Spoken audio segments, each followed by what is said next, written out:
Bonjour à tous, j'espère que vous allez bien. Alors on se retrouve aujourd'hui comme promis pour que je vous montre mon rangement pour les pochoirs. Alors après avoir testé plusieurs petites choses, j'ai opté pour ce système que voici. Donc c'est donc un classeur, hein, tout bête. Voilà, un classeur dans lequel j'ai mis des pochettes et j'ai mis mes pochoirs. Alors pour commencer, pour mes pochoirs Tim Holtz, alors j'en ai pas beaucoup, j'en ai que 3. Hop, je vous montre. Voilà, j'en ai que 3. Du coup je les ai accrochés comme ça, j'ai fait un petit trou dans mon... J'ai fait un petit trou dans mon classeur, et comme ils avaient eux aussi un trou, et donc je les ai mis. Comme ça, bah, si j'en ai plusieurs autres, bah, je mettrai avec. Et alors, sur le classeur, il y avait déjà une petite pochette de fait, mais alors ça, il n'y a rien de compliqué à faire. Hein. Je vais faire soi-même aussi. Et je les y mets, hop, comme ça. Et alors, comment vous montrer ça? Pour stopper, pour éviter que ça se promène trop dans le classeur, j'ai découpé, je ne sais pas si vous les voyez, hop, ouais, avec ma petite perforatrice, du papier noir, et hop, j'ai découpé plusieurs ronds que j'ai collés les uns sur les autres pour faire une petite épaisseur et un petit stop, voilà, pour éviter qu'ils se baladent de trop. Voilà, tout bêtement. Ensuite, alors, mes pochoirs. Je vais peut-être reculer un peu.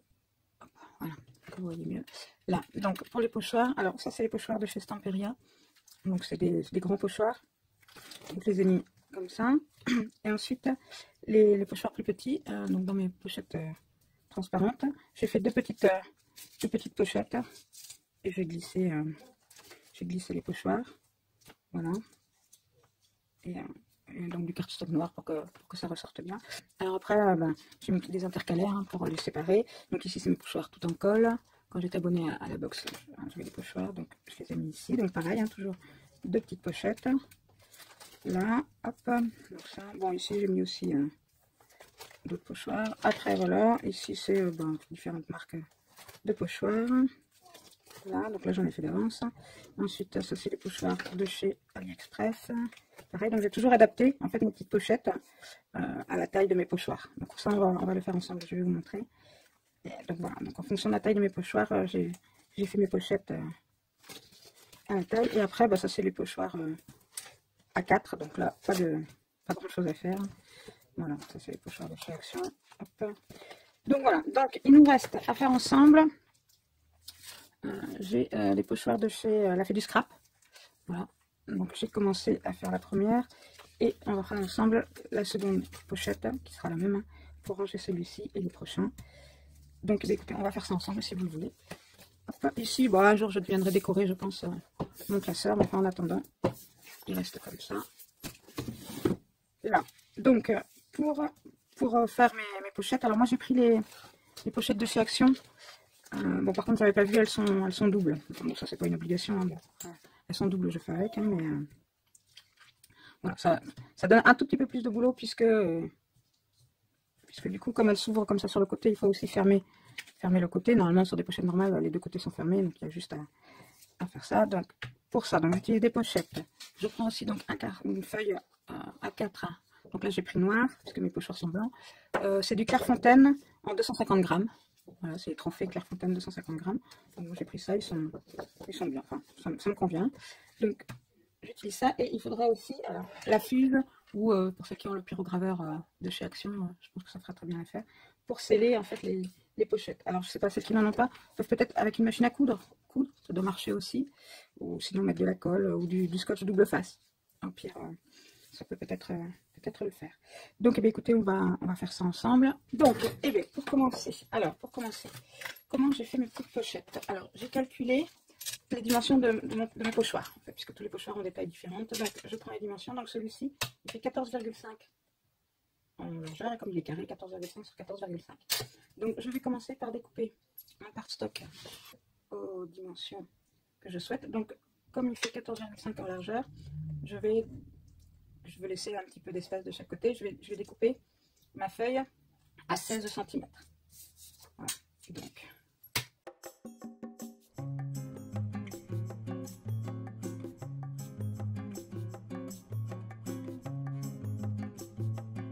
un peu de cutter, voilà, ça je le garde bien précisément. Ça, on est bon. Alors ensuite, je récupère ma pochette plastique. Voilà, je glisse ma feuille à l'intérieur. Je prends mon petit Alors ça c'est pour protéger de la fuse. Alors c'est un petit... c'est, vous savez, les tapis de cuisson en silicone que j'ai acheté à Action. C'est une abonnée qui me l'avait conseillé parce que je ne savais pas trop sur quoi je pourrais mettre quand j'ai acheté ma fuse. Et donc elle m'a conseillé ce petit tapis là. Mais c'est parfait. Par contre, qu'est-ce que ça prend la poussière? Bon. Alors au départ j'avais essayé de tracer des traits pour essayer de faire mes traits droits quand j'utilise la fuse. Mais finalement maintenant j'ai trouvé une meilleure solution en mettant directement le cardstock dedans, le calant bien. Et comme ça je suis tout bêtement la feuille, quoi. C'est plus simple. Donc, alors, là, hop, je vais me positionner comme ça avec la règle. Je reprends ma fuse. Alors, j'ai mis l'embout à roulette. Je ne suis pas sûre que ce soit le plus adapté. J'ai beaucoup de mal quand même avec cette fuse, hein, pour que ça fonctionne bien. Il faut encore que je m'entraîne beaucoup, je pense. Donc, j'utilise ça, ma règle, et je commence. Et j'appuie bien fort et doucement. Et je trace une ligne. Et je reviens plusieurs fois. Je ne sais pas si c'est la bonne solution. Mais bon, si je le fais pas, ça ne...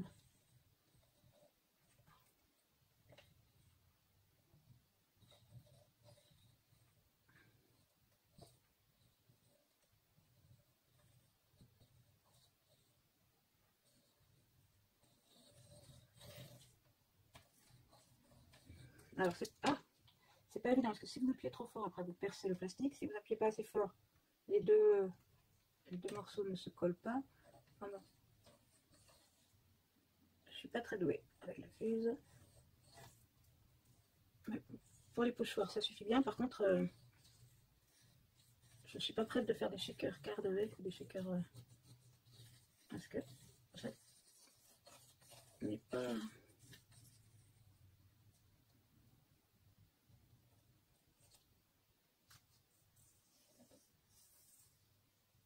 On va dire que c'est bon.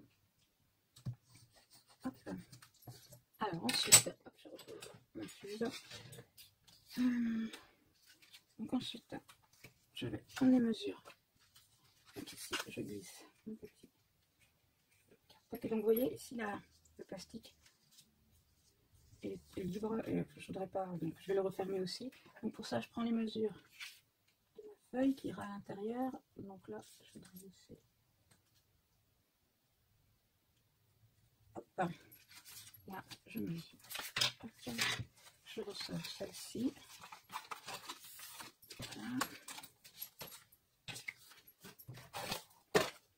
Donc ici, donc vous, si votre plastique est déjà fermé, vous n'avez pas l'étape à fuse à faire. Par contre, il y a quand même cette étape de découper ce morceau là à la bonne dimension pour qu'il rentre dans la petite pochette.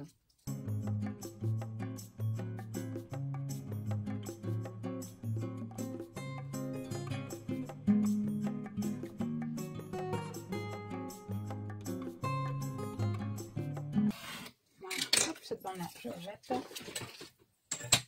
celle-ci elle est dans la plastique, et là ensuite, alors pour ranger donc mon pochoir, j'ai donc 16 de ce côté-ci et ici je vais le découper à 15 puisqu'il fait 14,5. donc pour la pochette du haut à 15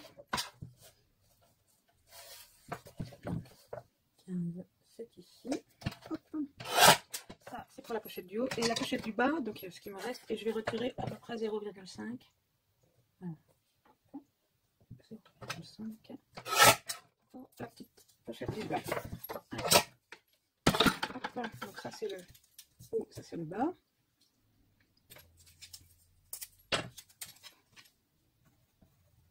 Voilà, la différence.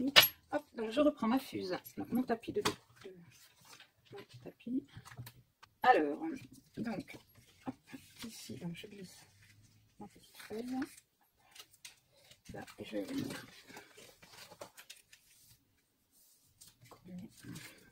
Alors c'est un peu galère. Si vous pouvez prendre des pochettes simples, je pense que, au moins pas ouvertes sur le côté, ce sera plus simple. Parce que bon, c'est un petit peu galère.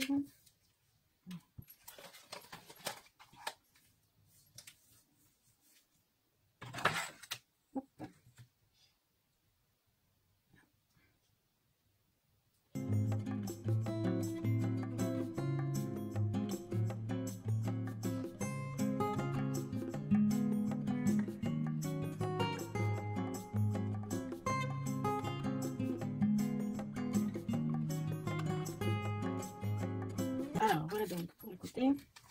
Ensuite, alors, avant de fermer complètement mes petites pochettes, il faut que je coupe. Donc, il faut que je fasse ma petite ouverture. Donc, pour faire cette, voilà, petite ouverture là, pour pouvoir y glisser ma pochoir. Donc, pour faire cette ouverture, il faut que je calcule. Voilà. Je vais faire la découpe sur ce trait là. Et donc, je découpe là, mais il faut pas, enfin, faut que je m'arrête à 5 mm. C'est pour ça qu'on a pris des dimensions plus larges que le pochoir. D'accord, pour que je puisse que l'ouverture ne soit pas contre. Et là, je découpe. Voilà, je fais attention de ne pas déborder. Voilà. Et je vérifie que je peux y glisser mon pochoir. Pas de souci, le pochoir glisse sans problème. Donc maintenant, je peux refermer ma pochette. Alors, ça, je glisse donc le morceau du bas, le plus court. Je vais venir ici à l'intérieur. Et alors, attention là, faire attention avec l'ouverture de bien glisser. Hop.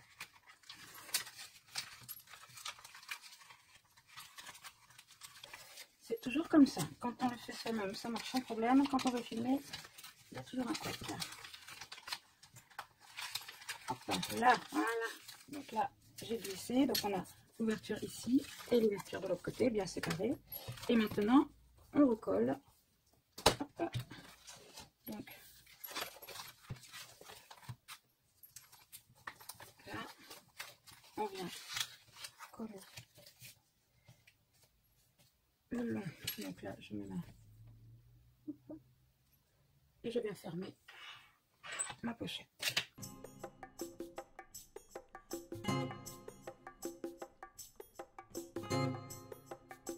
Hop, et je m'arrête au premier trait.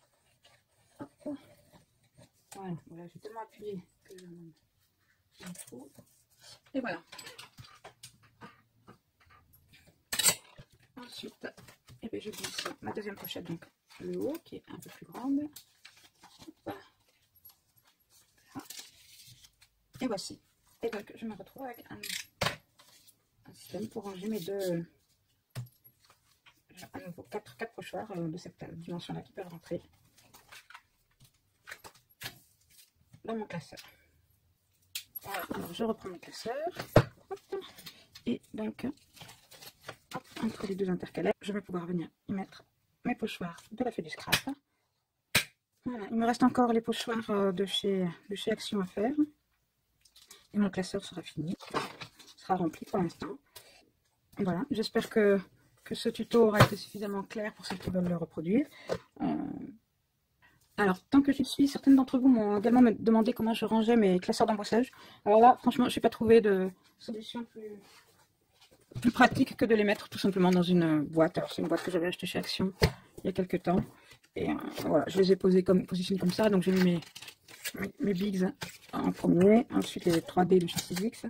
Après, tous les classeurs d'embossage que j'avais acheté principalement chez Action ou AliExpress ou Stampin' Up.